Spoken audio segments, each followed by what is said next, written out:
Bienvenidos a Hablemos, un espacio con voces especializadas en ciencias sociales y humanidades, historia, antropología, literatura, estudios políticos e internacionales, agua y sociedad.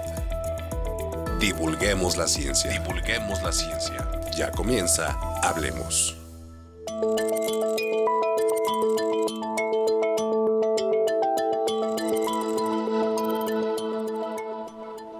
¿Qué tal? ¿Cómo están? Bienvenidos. Nos da mucho gusto que nos estén acompañando el día de hoy. Vamos a platicar sobre cine. ¿Se han puesto a pensar ustedes qué tanto nos retrata el cine?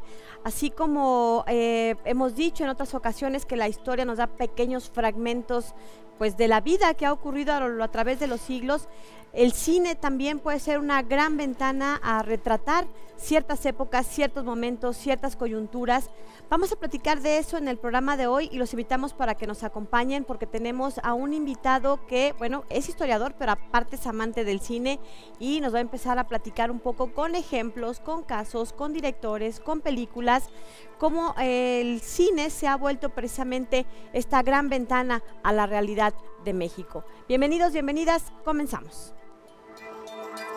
El cine en México ha sido un elemento vital para comprender y reflexionar sobre los procesos sociales a lo largo de la historia. Desde las ciencias sociales y humanidades, el cine es valorado como un espejo que refleja las luchas, transformaciones y aspiraciones de la sociedad mexicana. A través de sus historias, personajes y escenarios, el cine no solo entretiene, sino que también documenta y cuestiona realidades, contribuyendo a un mayor entendimiento de nuestra identidad y cultura. Es una herramienta poderosa que visibiliza problemas sociales y genera conciencia, ofreciendo una perspectiva única sobre las dinámicas que han moldeado al país. En línea con este enfoque, el Centro de Documentación del Colsan desarrolla un proyecto clave para el rescate, protección y difusión del patrimonio documental de San Luis Potosí. En este proyecto se han digitalizado y resguardado más de 13,000 carteles de cine mexicano, los cuales han sido presentados en exposiciones y eventos culturales, preservando así un importante legado visual que contribuye al conocimiento y la difusión de nuestra historia cinematográfica. Conoce este y otros proyectos del Colegio de San Luis en nuestra página web.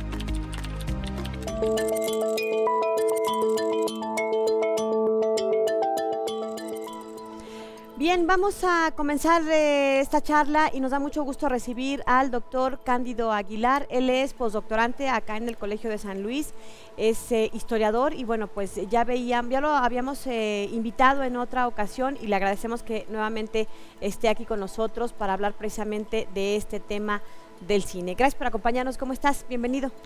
Hola, ¿qué tal? Muchas gracias por la invitación y bueno, contento de estar aquí nuevamente con ustedes para tratar un tema muy importante como es el caso del cine mexicano. Dijimos al principio que el cine mexicano es una especie de representación social o contribuye a la representación social.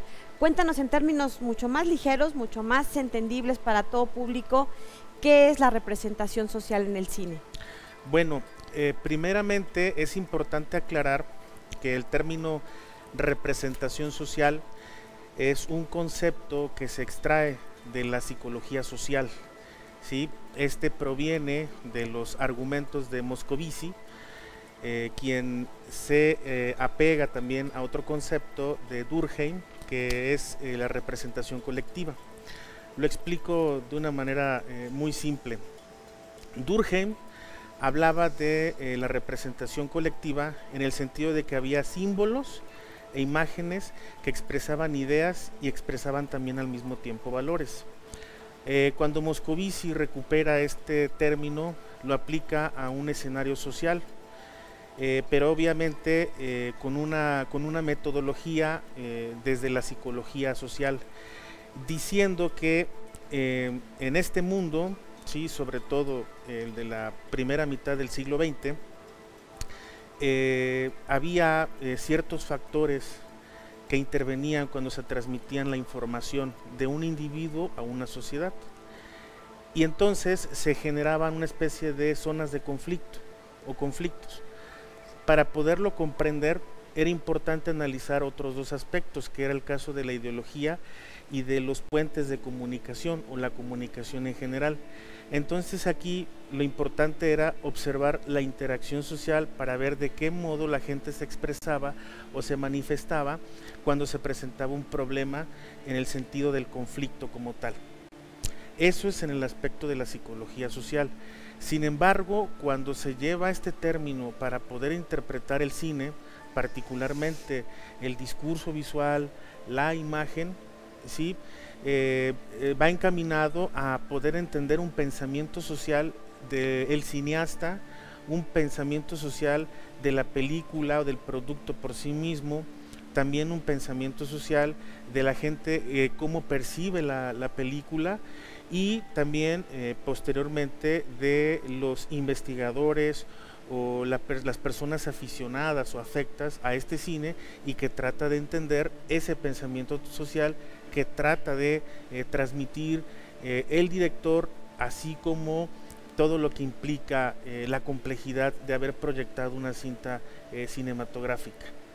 A mí, y perdón por lo que voy a decir, puede ser una burrada, pero a mí me parece que en términos muy prácticos es como cuando se toma una fotografía, y es que por eso es arte, porque apela a muchos sentidos, a mucho contexto diferente. Podemos ser dos mujeres adolescentes de 15 años de San Luis Potosí, pero criadas en un entorno, en un contexto totalmente distinto, social, económico, religioso, familiar, en fin.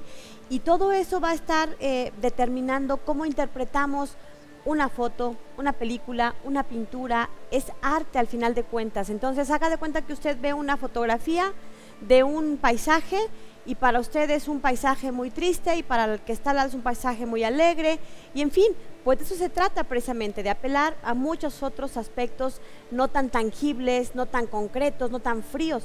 Precisamente se le llama al cine el séptimo arte. Cuéntanos un poco cuáles han sido los principales procesos o coyunturas que han ocurrido en México que se han llevado al cine. Las principales coyunturas, sobre todo en el sentido, interpretando lo que es o comprendiendo lo que es la representación social, ha tenido muchas etapas, ¿sí? Sin embargo, estas no ocurren hasta que alguien las menciona. Es decir, cuando se dieron las primeras proyecciones de las películas de Fernando de Fuentes, como El compadre Mendoza y Vámonos con Pancho Villa, dudo mucho que Fernando de Fuentes en ese momento dijera, esto es una representación social, ¿no? Claro. Hablando teóricamente y tratando de exponer un discurso visual a la medida, ¿no?, de eruditos y de intelectuales y demás. ¿Qué año era más o menos? Estamos hablando de los 30, ¿sí? Y sí, la década de los 30, y tiene un tránsito hacia la década de los 40. Te voy a decir por qué. Porque inicialmente Fernando de Fuentes, cuando dirige estas dos primeras películas, que es Compadre Mendoza y Vámonos con Pancho Villa, tiene un contenido político y social muy fuerte. Es decir, hace una crítica a la revolución, tan fuerte que la primera película es un total fracaso en las taquillas. Primera, porque el Estado mexicano obviamente interviene para que no, digamos, no haya una afección directamente sobre este tipo de discursos visuales, empezando porque pues no convenía que hiciera una crítica de la revolución. Y segunda, porque la gente comienza a ver cine justamente y consumir este cine, pero justamente viendo películas que los identificara inmediatamente con las escenas, con las imágenes, etcétera. Y esto es hasta cuando llega la película de Allá en el Rancho Grande, que es la tercera producción de Fernando de Fuentes. Volviendo al tema de la representación social, como bien te comenté, esto no ocurre hasta cuando se menciona y se dice teóricamente y a través de investigaciones, esto es una representación social, es decir, esto es lo que quiere decir el cineasta y esto es lo que trata de interpretar como realidad, ¿no?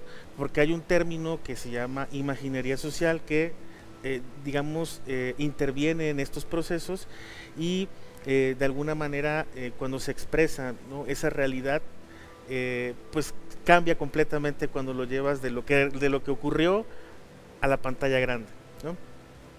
Y entonces digamos que esto empieza a ocurrir con un punto de ruptura, y el punto de ruptura es la crítica que comienza a hacer el cineasta Felipe Casals, después de que dirige y que se lleva a la pantalla grande y que se exhibe la película de Canoa, que fue una producción de 1975.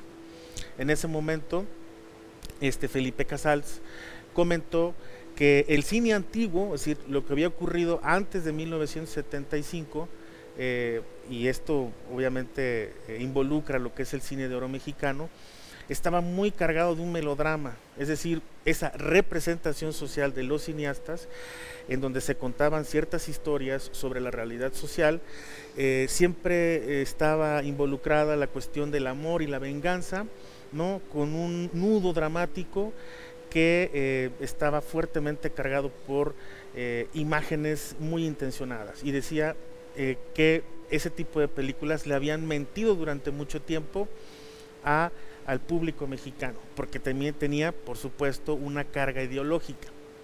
Entonces decía, hay que hacer un nuevo cine, y ese nuevo cine le llamó el cine experimental.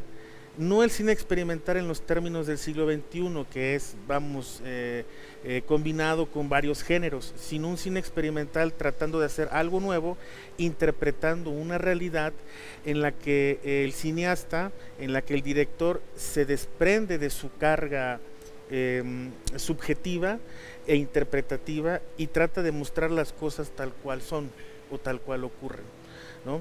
Y obviamente este movimiento que se va a dar a luz con el movimiento de cine independiente, va a tener a sus tres principales representantes, que es el caso de Arturo Ripstein, el propio Felipe Casals y Jorge Fons.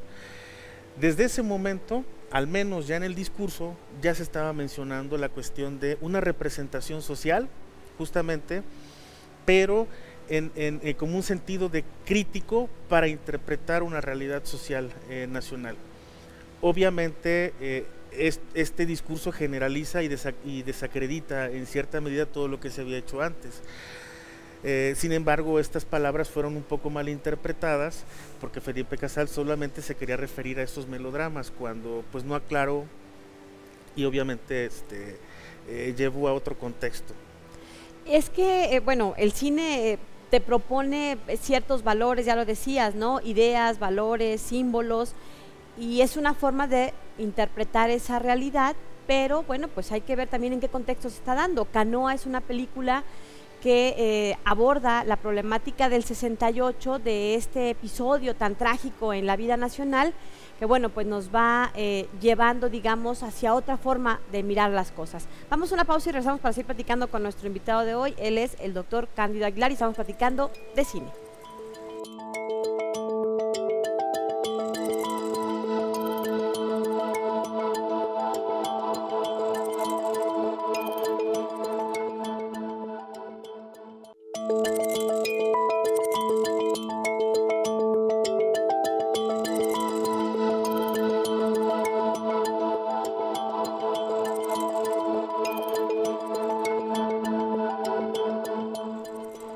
Estamos platicando con el doctor Cándido Aguilar y nos está platicando de cine, y ya veíamos hace unos momentos que, bueno, pues nos platicaba cómo esta representación social que intentan los directores hacia los años 70, no es que pretenda romper con el cine de oro, con la época del cine de oro, sino que intentan mostrar, digamos, un discurso visual distinto, que nos acerque de manera distinta a esa realidad que está ocurriendo.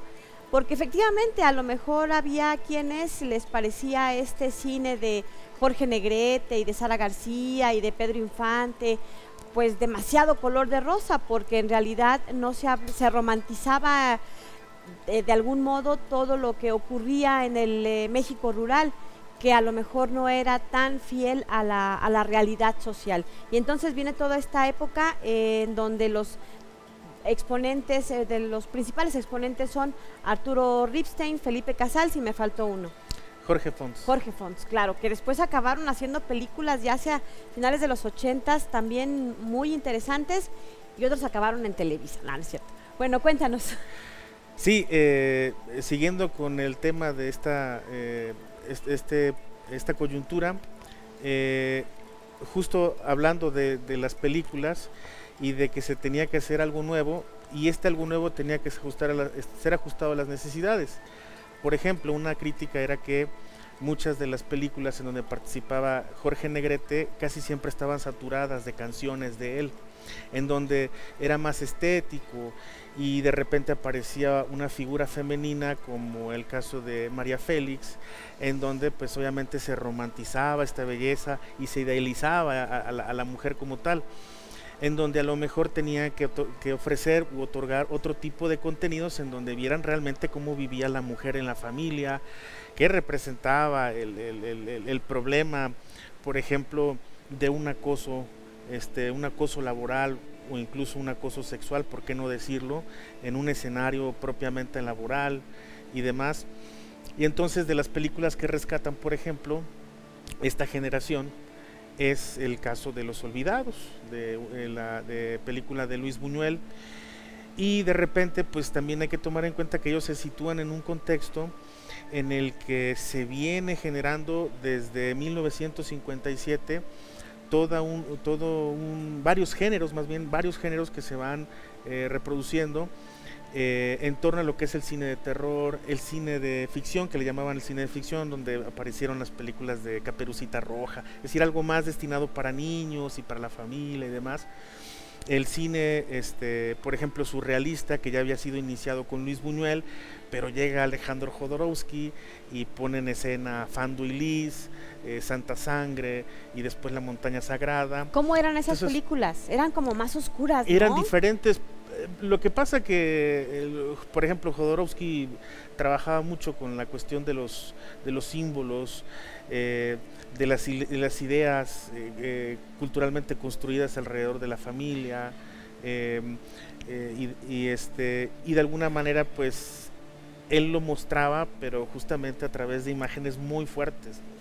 Tú ves la película de Santa Sangre y a veces pareciera que no tiene una trama concreta que te lleva a otro escenario, pero con diferentes escenas y diferentes montajes trata de ver lo que es el fanatismo religioso.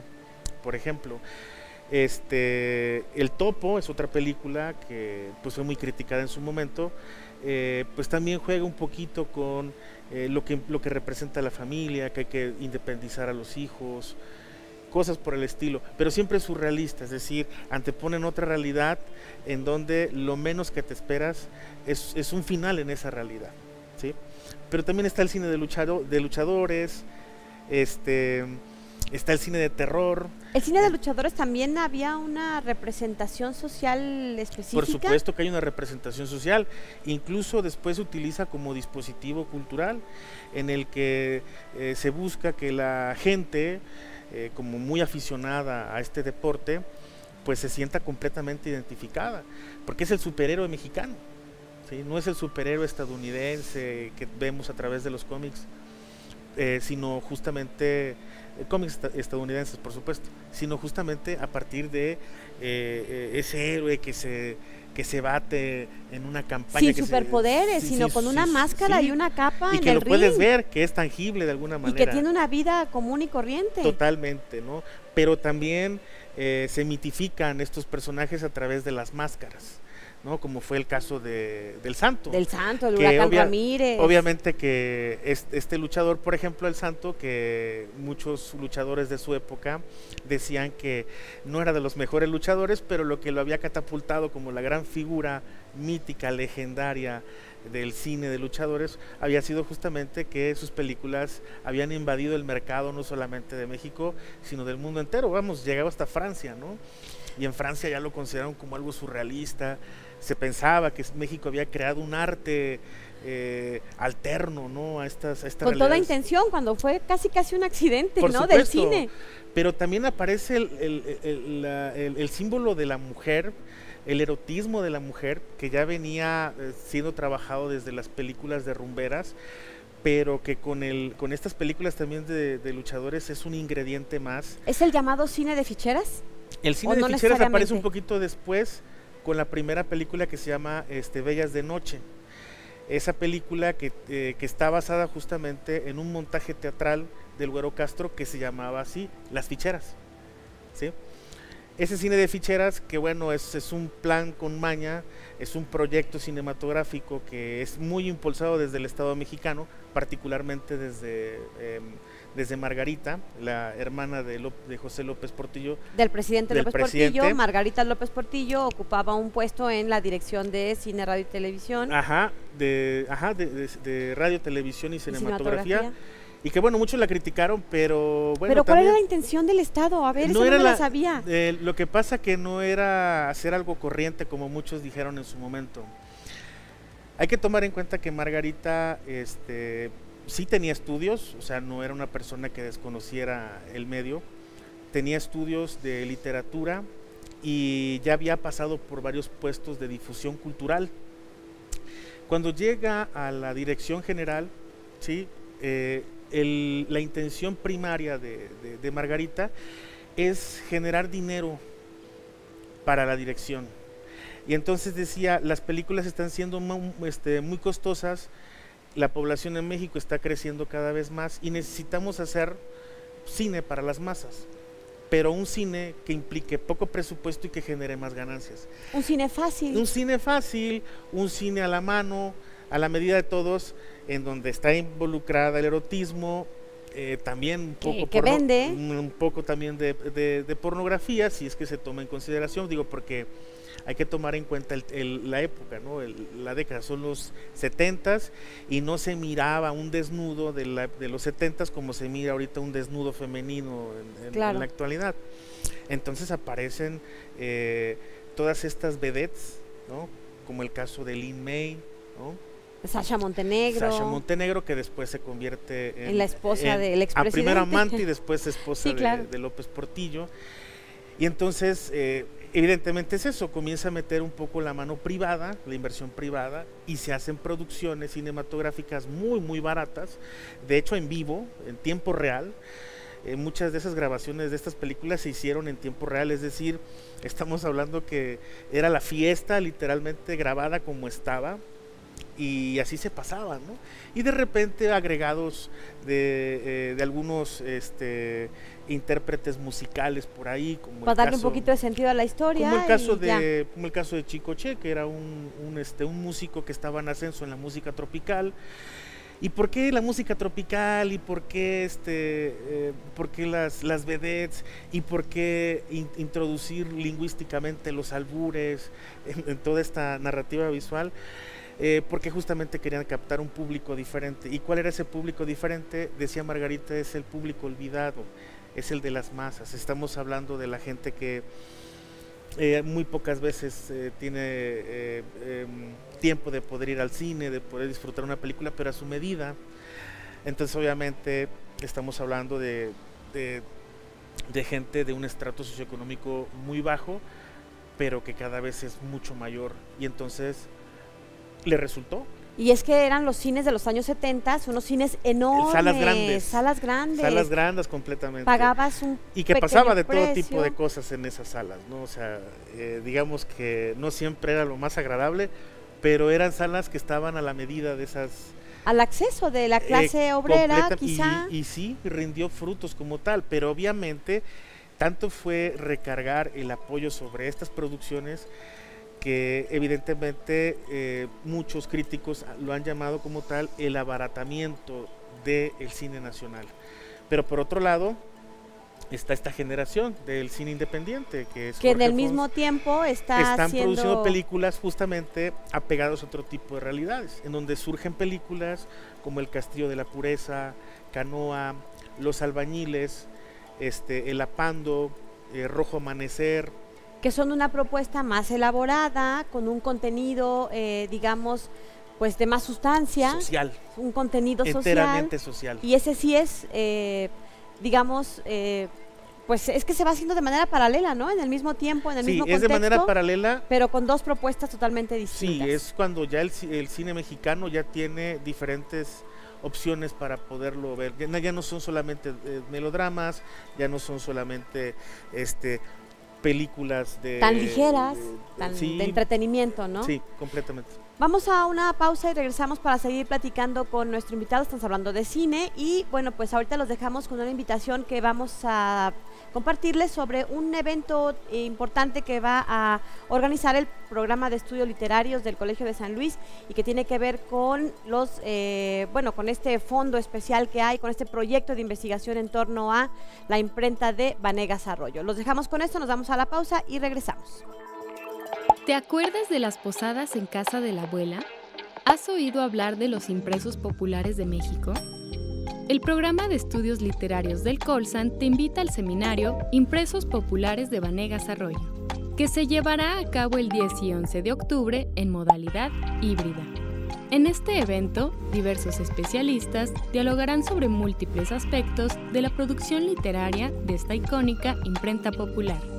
Además, se explorarán los esfuerzos para continuar con el rescate, difusión y análisis de su legado editorial en México.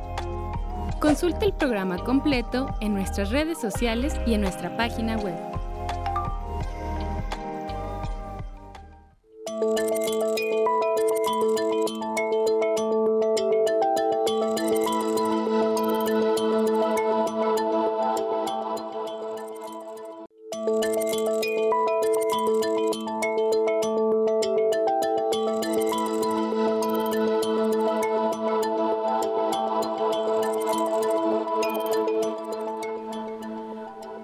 Hubo un cine que también a mí me llamó mucho la atención porque eran como críticas muy abiertas.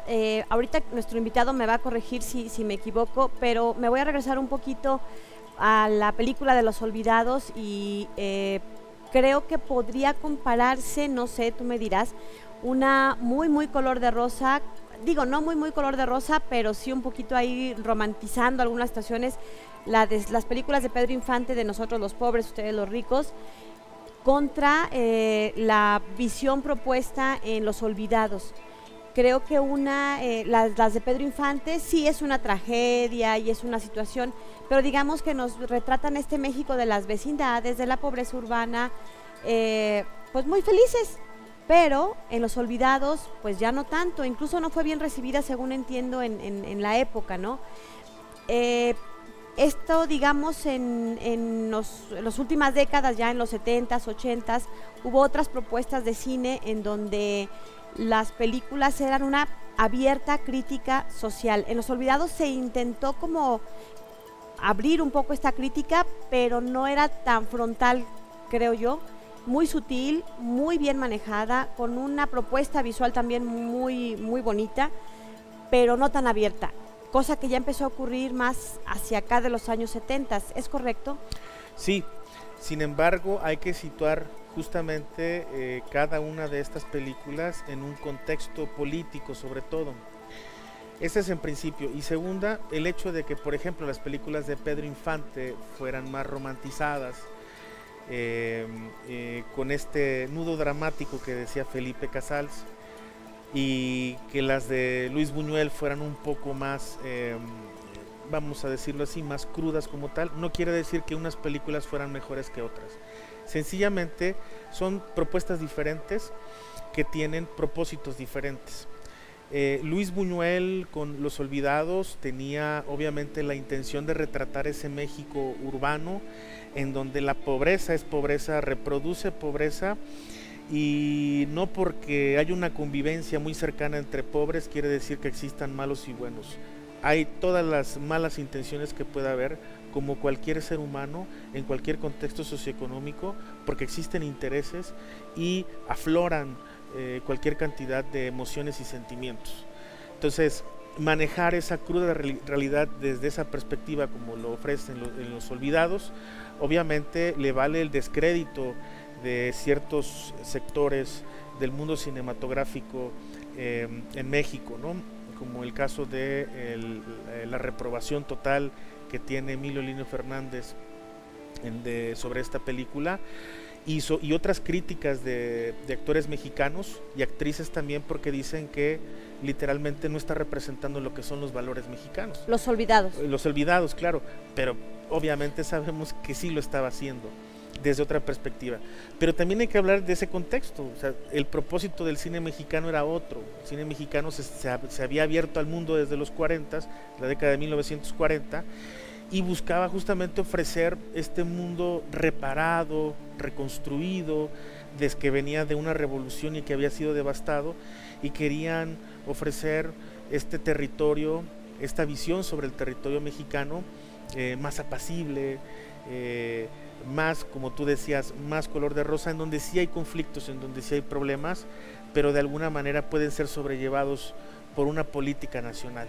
Y es que estamos justo en esa coyuntura, ¿no? Del México nacionalista, efectivamente, ¿no? Viene todo este movimiento post-revolucionario de otros liderazgos, de otro tipo de convivencia social, política, económica, en donde lo que se está tratando de hacer es fortalecer a México como país, claro, con una cierta identidad nacional, y entonces identifiquémonos todos como con ciertos valores, con cierta propuesta, y bueno, pues hacia allá, ¿no? Es básico este elemento que mencionas, el contexto en el que surge cada una de esas propuestas. Al final no hay cine bueno o cine malo, en realidad se trata de propuestas, son propuestas del séptimo arte, finalmente. ¿Algunos exponentes que recuerdes de los más importantes o de los principales justo de estas producciones en torno a la crítica del sistema social? A la crítica del sistema social, bueno, hay muchos y en diferentes momentos, solamente con visiones diferentes. El primero, me parece que sí hay que mencionar y recuperarlo, es Fernando de Fuentes, porque El compadre Mendoza y Vámonos con Pancho Villa son películas con alto contenido, sí político, pero hay referencias sociales también muy fuertes. Por supuesto, Luis Buñuel, que con la película de Los Olvidados, anteriormente ya había dirigido otras películas en México, pero esta sin lugar a dudas. Tengo que mencionar también el caso de Luis Alcoriza, que dirige la película de Mecánica Nacional, de este señor Manolo Fábregas, que es el dueño de un taller mecánico y que se va a una carrera de automóviles y que termina en tragedia todo por... ¿No es en donde salía Lucha Villa, no? ¿Mandé? Es en donde salía Lucha Villa y Sara García también, ¿no? Sí, Lucha Villa es la esposa de Manolo Fábregas, que termina engañándolo. Su hija tiene... Es Leticia Perdigón. Exactamente, su hija también se va con el novio. Sara García, que es su mamá, muere de una indigestión. Y todo es una tragedia, ¿no? Cuando pues, se supone que era un evento familiar, en apariencia familiar, pero habla esto de la tragicomedia mexicana, ¿no? Como familia que somos. Bueno, Luis Alcoriza, es el caso también de Jorge Fons, el caso de Felipe Casals, Arturo Ripstein, que también tuvo una crítica significativa cuando lanza al mercado la película del Castillo de la Pureza, ¿no? Que buenísima, Claudio Brook, ¿no? Era el protagonista. Del incesto y de la doble personalidad que tiene un padre en un escenario familiar. Pero además cinematográficamente muy bien lograda, porque es un solo escenario, una sola locación, solo igual, la casa. Exactamente, como ocurre en la película de Rojo Amanecer. En Rojo Amanecer es una sola locación, que por cierto ese proyecto lo querían demoler, lo querían echar abajo, porque iba en contra de los intereses de la nación, y que gracias a Valentín Trujillo, el actor mexicano Valentín Trujillo, que de verdad no tenía mucha vinculación a ese tipo de películas, pero Valentín Trujillo dice, yo colaboro, yo apoyo el proyecto, y va. Y ¿Rojo Amanecer? En Rojo Amanecer, okay, Valentín Trujillo apoya mucho esa película, porque veía que era... Fue como de finales de los 80, ¿no? Exactamente, 1989, efectivamente. Pero bueno, ese otro cine es en un contexto también diferente, porque en la coyuntura del movimiento del 68, que muchos van a decir, ¿y eso qué tiene que ver? Y es que después de la gran tragedia del 68, el gobierno de Luis Echeverría Álvarez, lo primero que hace es tener un acercamiento con las juventudes, así le llamaba. Y entonces surgen muchos programas de apoyo en todo sentido, incluso se sirve de grandes intelectuales del momento, como el caso de, se me olvida el nombre, liderazgos juveniles del momento. No, de intelectuales del momento, de Carlos Fuentes, más adelante también Carlos Monsiváis, porque pues, lo que quieren es ese acercamiento con la juventud. Un poco para limpiar y entonces ese pasado esa tan libertad, terrible, ¿no? A través del cine se abre a través de estas coyunturas. Entonces, obviamente que estas puestas en escena como Fe, Esperanza y Caridad, Los Albañiles y el Apando que está basada en la novela de José Revueltas, que él vive en carne propia lo que es la cárcel, pues ya no le pueden decir no va. Sí, o sea, puede estar en desacuerdo porque está manejando el otro lado de México, el México crudo, el México que no queremos reflejar ante el mundo, pero tiene que hacerse porque no puede volver a pasar lo del movimiento de 1968.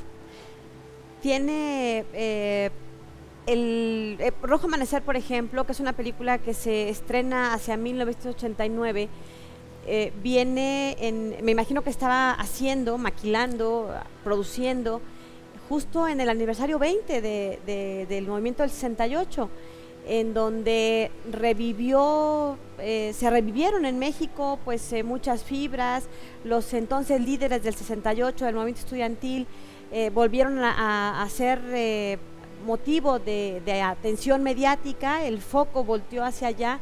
Entonces una generación que a lo mejor no recordaba o que no sabía, se empezó a enterar, y por eso creo que hubo estos intentos de censura, ¿no? De que no saliera, de que no viera la luz, pero esos intentos de censura del Estado mexicano se han visto pues desde los años 30, ¿no? Si mal no recuerdo, también Vámonos con Pancho Villa duró un ratito, sí, claro, guardada. Claro que sí.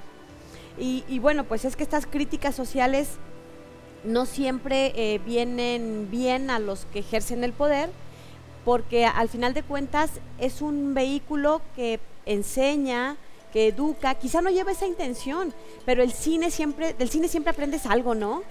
Claro que educa, no solamente educa, sino que maneja una representación, insisto, visual, de tal manera que incluso hasta te reinterpretas como espectador. Y de ahí viene, después de esa generación, en el nuevo cine mexicano vienen otras películas que interpretan otras realidades diversas y también significativas, como el caso de las películas del El crimen del padre Amaro, la misma película de Amores Perros, que está basada en la novela de Guillermo Arriaga, y que lleva a la pantalla grande Iñárritu, en la misma película de Roma.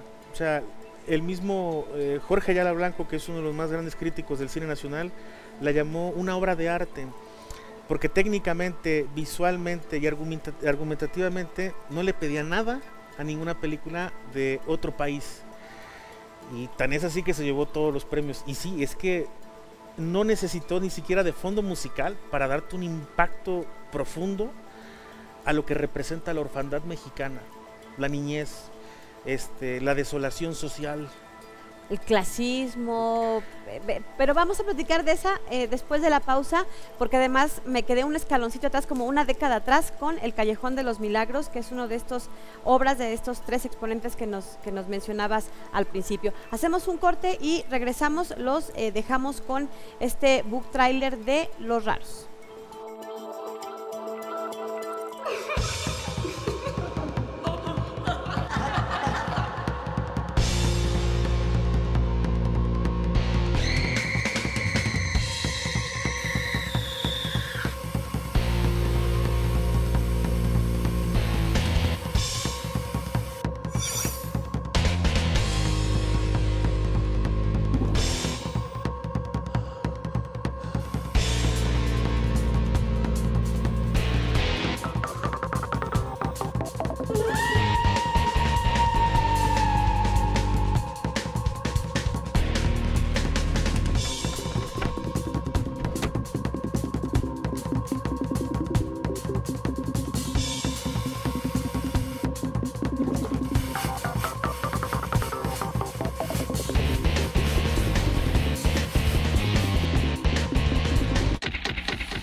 Bueno, continuamos hablando de cine. Yo me quería regresar un poquito a la película del Callejón de los Milagros, pero mejor ya la dejamos ahí porque si no nos vas a dar tiempo para en este último bloque hablar de otro corriente, otro tipo, digamos, de cine, que la verdad es que yo no conocía y que creo que para qué desperdiciamos a nuestro invitado. Si tiene oportunidad, usted véala, El Callejón de los Milagros. Creo que fue a principios de los 90s o finales de los 80s, si mal no recuerdo. Y bueno, todo este bloque ya de este cine de Gael García Bernal y de Iñárritu, ¿cómo se llama? ¿Tiene un nombre esta corriente? No, esos entran dentro del nuevo cine mexicano. Nuevo cine mexicano. Pero a ver, cuéntanos un poco sobre el cine de oro negro. Yo preguntaba un poco qué es, y bueno, me decía Cándido que son temáticas sociales en sociedades petroleras, es decir, en comunidades donde la principal actividad es el petróleo, pues todas las historias sociales, económicas, hasta políticas se tejen en torno a estas realidades, ¿no? Donde hay a lo mejor que una refinería, la explotación de pozos petroleros. Cuéntanos un poco, nos mencionabas una especie de ejemplo interpretativo de la realidad social.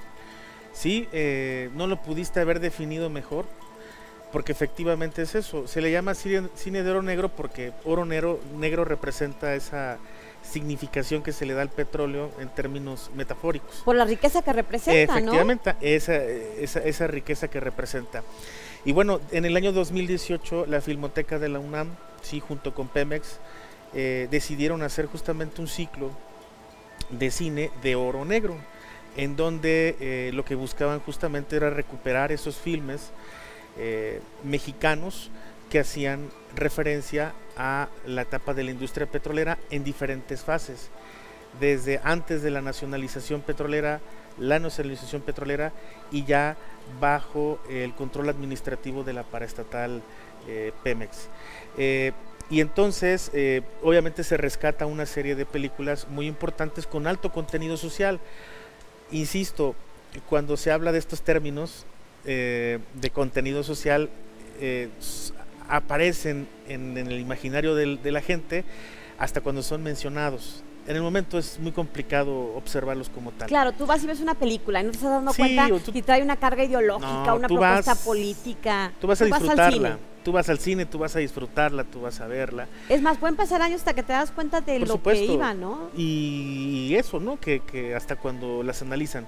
En fin, con estas representaciones sociales justamente estamos hablando de películas como Los Millones de Chaflán, Gran Casino, que es una película que fue poco vista y poco taquillera, pero también aparece en un escenario enteramente petrolero.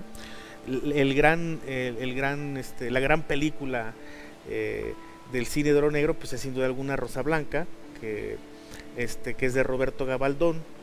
Y bueno, Roberto Gabaldón, que es uno de los más grandes cineastas que ha tenido este país y que hizo una representación social a partir de una situación, de un evento, de un magno evento económico, porque la industria petrolera casi siempre se relaciona con situaciones netamente económicas, pero también tiene significaciones culturales y sociales. Sociales, por ejemplo, en cómo interactúan los trabajadores, cómo se organizan, ¿no? Por ejemplo, en la etapa de la nacionalización petrolera, cómo se organizan para hacer sindicatos, para levantar la mano ante ciertas injusticias, digo, esto visto desde el cine, ¿no?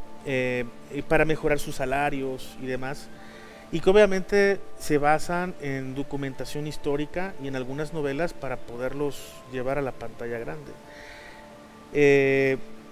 Estas tres, que fueron las más representativas, sí, tiene este alto contenido social.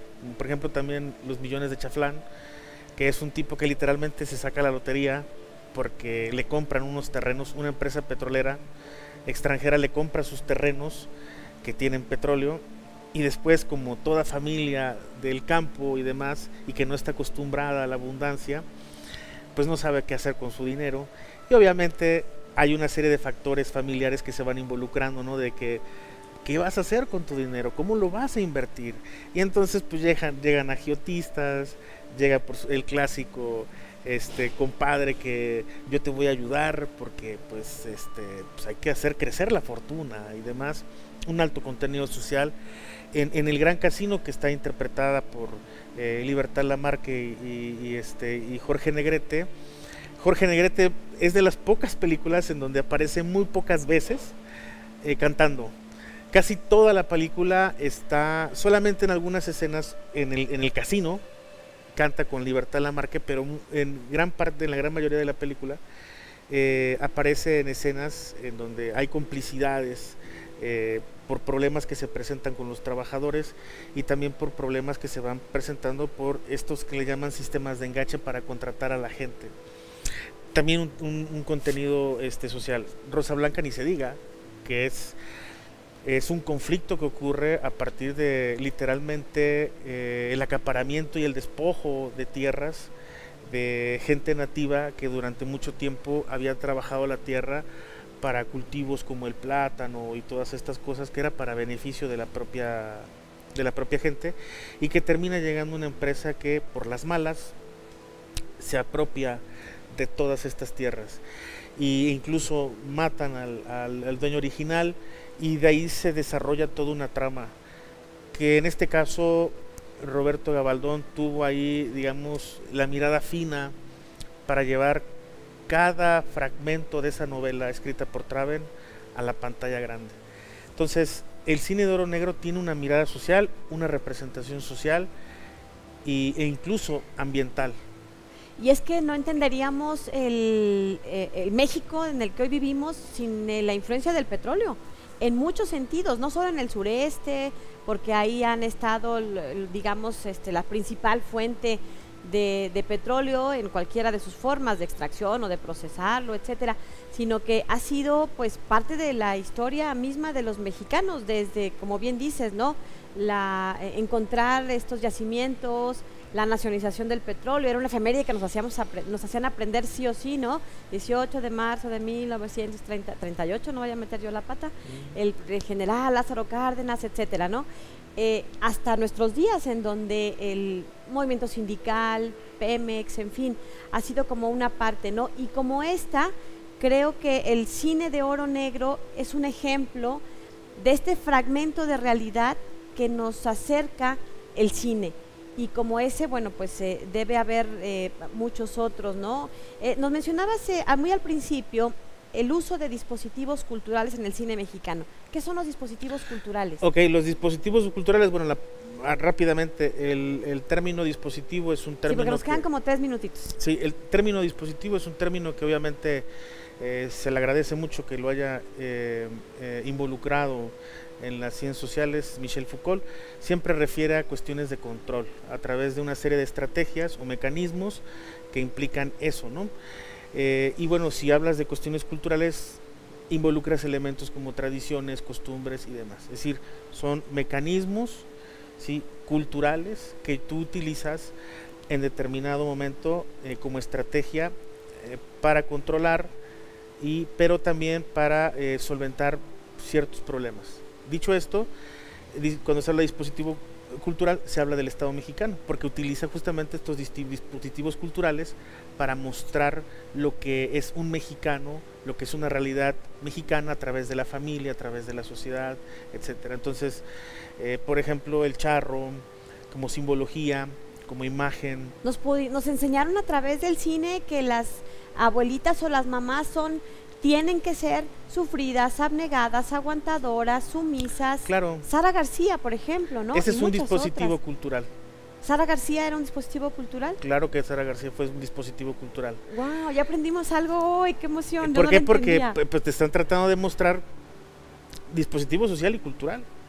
Porque obviamente te están mostrando, no es solamente lo que te muestran, es que la gente lo ve y dice, efectivamente, así es mi abuelita, así somos los mexicanos. ¿Sí? Y están reforzando. Por supuesto. Entonces, pero eso es justamente cuando se hablaba de este control estricto del Estado. Pero siguen apareciendo los dispositivos culturales justamente también después a partir de la visión de los cineastas, que sí existen como tal. Y son necesarios, porque son como referentes que te van marcando las pautas del discurso visual de una cinta cinematográfica. Y es que, por ejemplo, el cineasta recoge con toda intención estos dispositivos culturales porque estamos en la vida cotidiana y no nos damos cuenta o no los hacemos conscientes, son necesarios. Claro, porque si no, no te das cuenta que existe. O sea, hay que nombrar las cosas, hay que etiquetarlas. Vamos. Bueno, pues estamos llegando casi al final del programa de hoy. ¿Por qué te sigue gustando el cine? El cine me sigue gustando porque creo que también es una forma de vida y forma parte ya de nuestra cultura contemporánea. Es indisociable de nuestra vida, no se puede apartar tan fácil. ¿Qué nos aporta el cine? Nos aporta primero el entretenimiento, y más en el mundo de los streaming de ahora, ¿no? De las grandes plataformas, que hay series fascinantes. Pero nos aporta esas realidades sociales, realidades políticas, nos aporta también, por supuesto, el entretenimiento, y es una manera también de encontrarse con uno mismo y encontrarse con otras realidades de otros mundos diferentes, en donde a veces pensamos que no existen, solamente en nuestra imaginación o nuestros sueños, y que cuando los vemos de una manera más tangible, podemos asociarlos incluso con cosas que nos pasan con nuestra vida cotidiana, porque finalmente es eso. Son historias que se cuentan en una perspectiva multidimensional de los cineastas o directores. Muchísimas gracias por habernos acompañado. Gracias a ti, más bien, por la invitación. Bueno, pues somos amantes del cine, ¿qué le digo? Gracias, nos vemos en la próxima, nos dejamos con la agenda Colsan, pásela muy bien, hasta la próxima. El Colegio de San Luis te invita a los eventos y actividades que se llevarán a cabo durante los próximos días. Cada vez está más cerca el Seminario de Impresos Populares de Vanegas Arroyo, a realizarse el 10 y 11 de octubre en la sala de videoconferencias 1. Consulta el programa completo. No te pierdas la siguiente conferencia del ciclo Cine Mexicano a través del tiempo, el 17 de octubre a las 19 horas en el Archivo Histórico del Estado y transmisión por Facebook Live. Se acerca el segundo Congreso Internacional de Estudiantes de Humanidades y Ciencias Sociales, a realizarse del 23 al 25 de octubre en modalidad híbrida. Síguenos en redes sociales para próximas actualizaciones. Ya está abierta la nueva convocatoria de la revista Epectasy. Tienes hasta el 18 de octubre para enviar tu solicitud. Consulta todos los requisitos en nuestra página web. Consulta los detalles de este y otros eventos a través de nuestra página web www.colsan.edu.mx y síguenos también en nuestras redes sociales. Hablemos.